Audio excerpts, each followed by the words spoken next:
Hi, I'm Linda Eastburn, and this is Intuitive Journeys. I'm training a team of intuitive remote viewers, and we are on the hunt.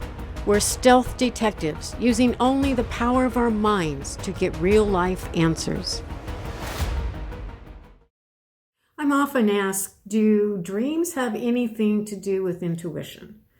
I can say they have a lot to do with intuition. Actually, when you dream, you're probably really close to that state of mind that you were in when you were accurately receiving intuitive information when you're consciously awake. It isn't that much different. So if you can remember your dreams, you can actually use that as a way to get in touch with your intuition. Pose a question, write it down even before going to sleep. Then the minute you wake up, write down your dreams, learn kind of a dream language to be able to interpret what you've dreamed about, and see if it answers your question. I used to dream a lot and record my dreams, and I became really good at that. I would sometimes be even dreaming about what happened to me the next day or places that I would go to that I'd never been before. It's really kind of fun to start incorporating many levels of your consciousness, the dream state, as well as your waking state, to allow intuition to begin to speak to you in so many different levels. I highly recommend it. Pay attention to those dreams. They may be telling you something. Okay, so earlier today, I placed this crystal inside this little ornate carved box. It has a little bit of metal on it. And then I took that and I put it inside this phonograph. It's a phonograph that's at the end of the hall. And I allowed that to be hidden from view.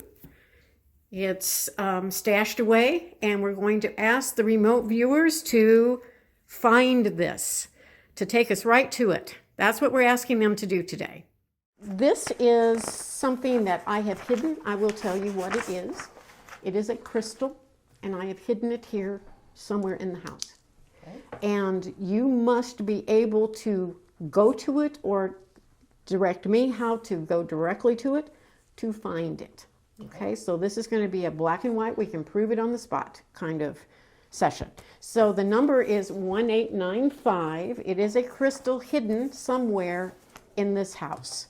So go for it.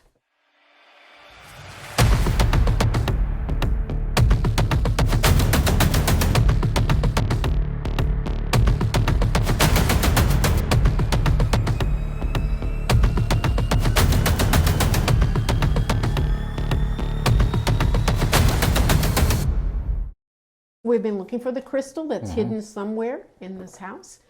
Dylan, how can I find that crystal? I don't know. I felt like you took it to heart and you put it in something. So it's either like in the back left corner of a drawer like that over there, or it's in the bottom right-hand corner of a closet by some shoes. So. And Mindy? I feel like it's in the living room, in the back corner, either, I don't remember if the fireplace is there, either in the very corner or in a plant or something in that area of the back corner. Okay, and Mark? I think it's in the kitchen or dining somewhere. If it's in a cupboard, a linen closet with china or crystal drinking glasses. You'll have to open a door to see it, but it will be just sitting right there where you do. Okay.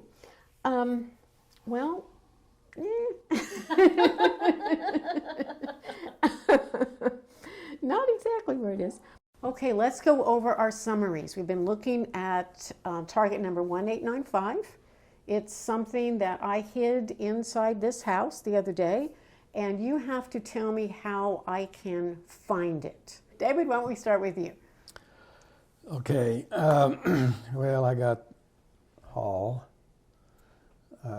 north, this side of the hallway, on the table.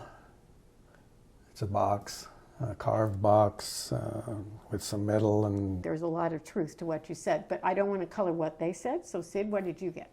I would direct someone to look on the kitchen counter or drawer about waist high, behind or under something used occasionally. Okay, and Mark, what did you get? I'm thinking it's near the fireplace. Okay. And for some reason I thought it was a bottle of water near the fireplace. A bottle of water, is that what you said? Okay. Yeah. Okay. Well, it's not water. It's actually crystal. Did anyone get any kind of an idea of that? It is in the hall. It is on this side. It is inside a box, and it is inside something I use occasionally. My new fall planting. These should last a little while, until we get our first frost anyway, but they are just absolutely gorgeous. Absolutely gorgeous.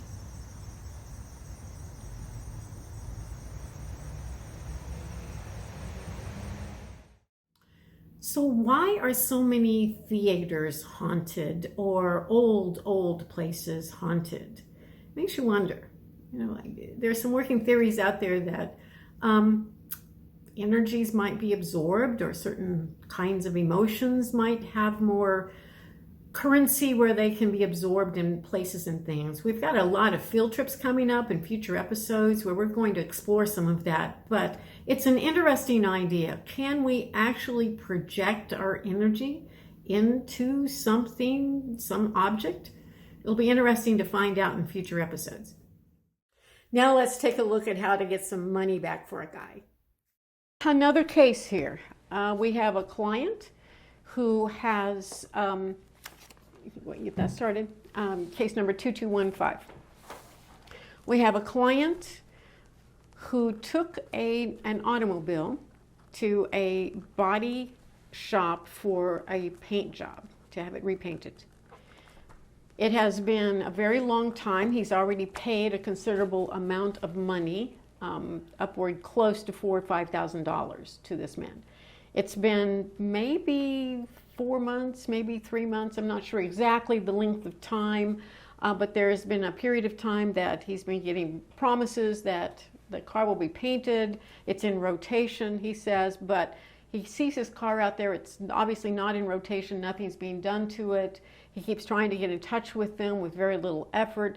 So he's going to approach this body shop about getting his car back and about getting his money back. So what we're looking for is the best possible way for this man to approach that business to get his money back and his car back. That's the question at hand.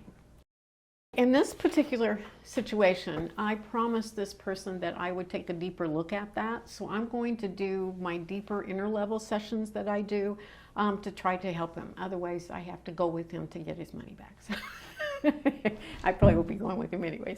So we don't normally do that around the table, but I'd like to get this in front of everyone and do it at the same time. And I don't want to be colored by what you got yet, so I'm just going to do my little thing here.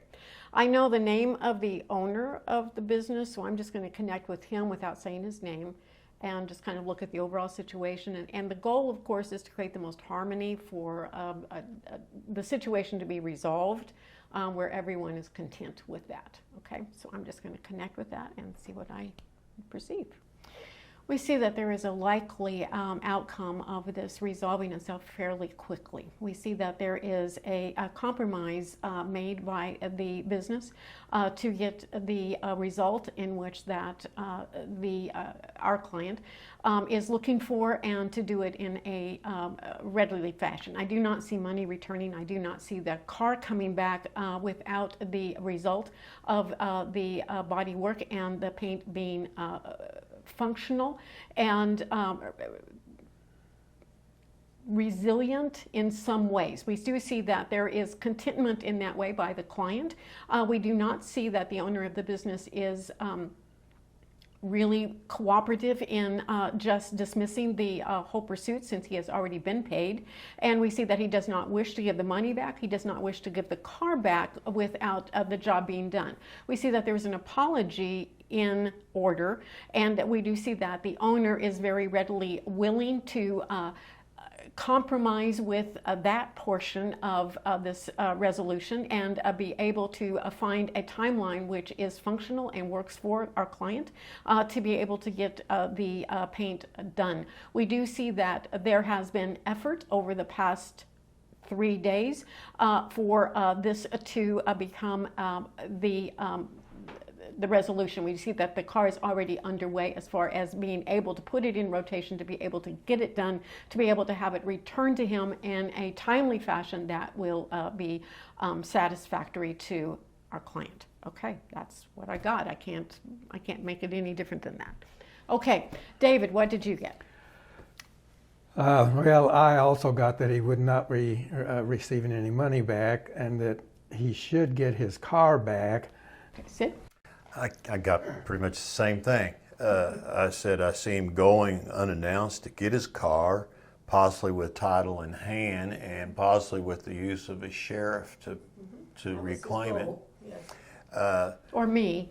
I see him perhaps going into a court, possibly even getting judgment, but still no money. Yeah.